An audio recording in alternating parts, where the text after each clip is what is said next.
Good morning बच्चों। आज जो हम लोग पढ़ने जा रहे हैं चैप्टर हमारा चल रहा था प्रकाश एवं प्रकाश यंत्र। उसमें आज हम लोग जो बात करेंगे वो प्रकाश यंत्र के बारे में करेंगे। प्रकाश यंत्र क्या होता है? जैसे हमने देखा कि जो हमारी सूक्ष्म चीज़ें और दूर की वस्तुओं को देखने के लिए हम लोग दो यंत्रों का प्रयोग करते हैं, एक सूक्ष्मदर्शी और दूसरा होता है दूरदर्शी। तो आज हम लोग पढ़ेंगे सूक्ष्मदर्शी के बारे में। सूक्ष्मदर्शी जो है दो प्रकार का होता है, एक होता है सरल सूक्ष्मदर्शी और दूसरा है संयुक्त सूक्ष्मदर्शी।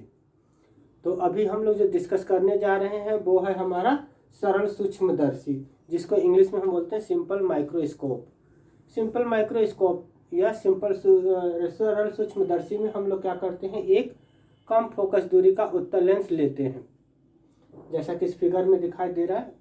एक हमने क्या किया, कम फोकस दूरी का उत्तल लेंस लिया और इसके फोकस और प्रकाशीय केंद्र के मध्य हमने एक वस्तु रखी, वस्तु ए भी रख दिया, जिससे इसका प्रतिबिंब जो बन रहा है वो ए डैश बी डैश पर बन रहा है। और ये वस्तु से क्या होगा, बड़ा बनेगा, आभासी बनेगा और सीधा बनेगा। तो वस्तु हमें क्या दिखाई देगी, यहाँ पर रखने पर ये वास्तविक दिखाई देती है। और ये क्या होगी कि स्पष्ट, जब वस्तु हमको इस प्रकार समायोजित करते हैं कि वस्तु हमको स्पष्ट दृष्टि की न्यूनतम दूरी पर दिखाई दे। तो इस तरह से ये सरल सूक्ष्मदर्शी का हो गया।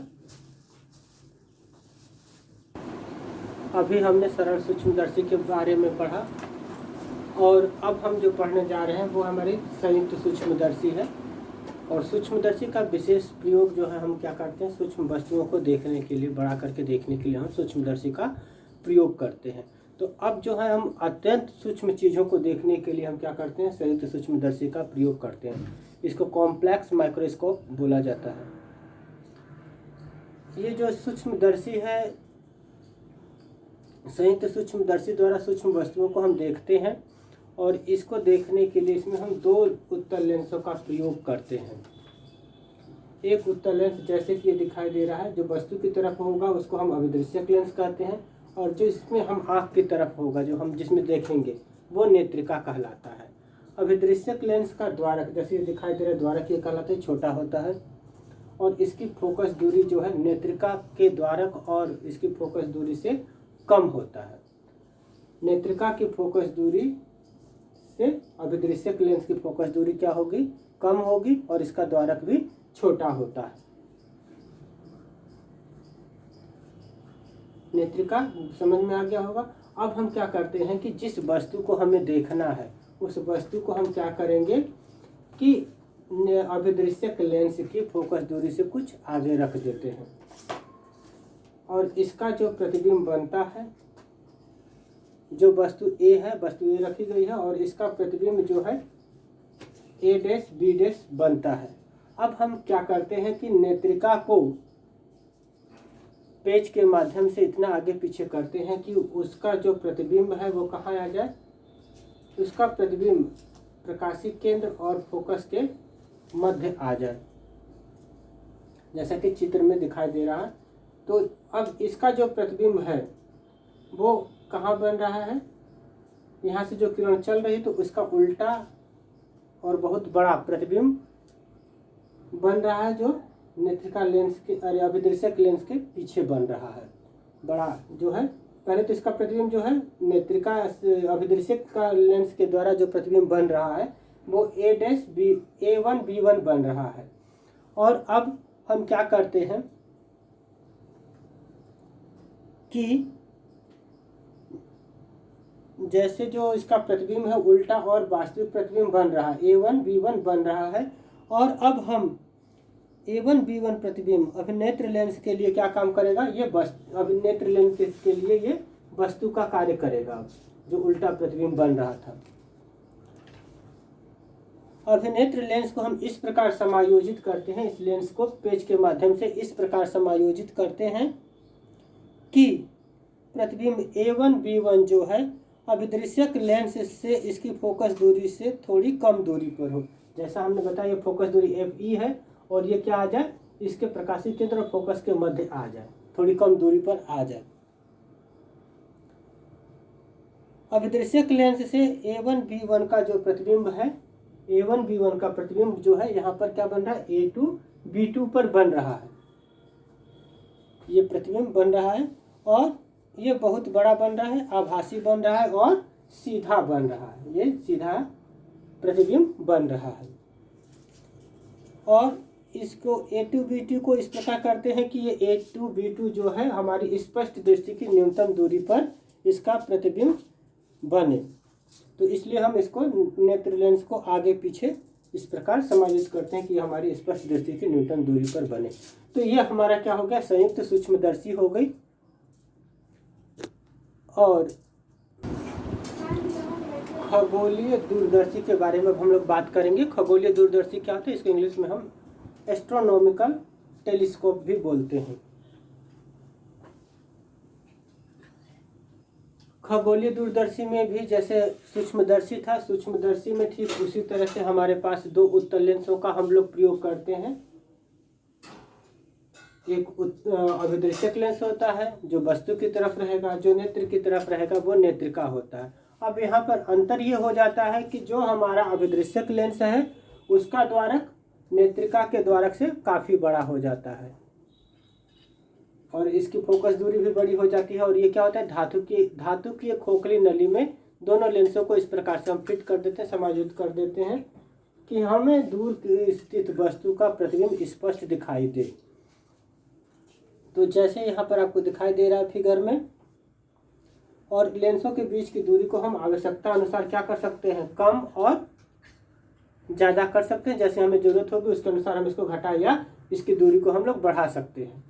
और वस्तु कहाँ रखी गई है, जैसे ये वस्तु हमारी अनंत पर है, काफ़ी दूरी से आ रही है इसलिए हम इसको दिखा रहे हैं। तो अब यहाँ से जो वस्तु AB है उसका प्रतिबिंब जो है नेत्रिका की फोकस दूरी और प्रकाशीय केंद्र के मध्य बन रहा है। वस्तु का जो प्रतिबिंब है A1B1 बन रहा है और यहाँ से जो किरण चल रही है तो A1B1 जो है अब नेत्रिका के लिए क्या कार्य करेगा, वस्तु का कार्य करता है। और इसका जो प्रतिबिंब अब बन रहा है वो A2B2 स्पष्ट प्रतिबिंब बन रहा है। FE के अंदर बनता है, नेत्रिका FE कहलाएगी और FO ऑब्जेक्ट जो है अभिदृश्यक लेंस के लिए हो जाएगा। और इसका जो प्रतिबिंब बन रहा है A2B2 बन रहा है, जो सीधा बन रहा है, आभासी बन रहा है और वस्तु का स्पष्ट प्रतिबिंब दिखाई दे रहा है। तो ये खगोलीय दूरदर्शी हो गई।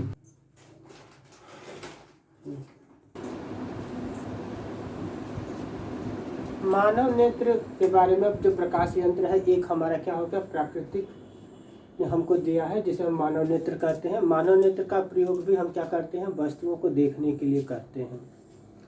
मानव नेत्र हमारे शरीर का एक महत्वपूर्ण अंग है जिससे हम वस्तुओं को देखते हैं। यहाँ पर हम छोटी बड़ी अधिकतर वस्तुओं को हम लोग देख सकते हैं। इससे हम दूर की वस्तु और पास की वस्तु को भी हम स्पष्ट देखते हैं मानव नेत्र के द्वारा। तो मानव नेत्र की रचना के बारे में हम लोग पढ़ेंगे।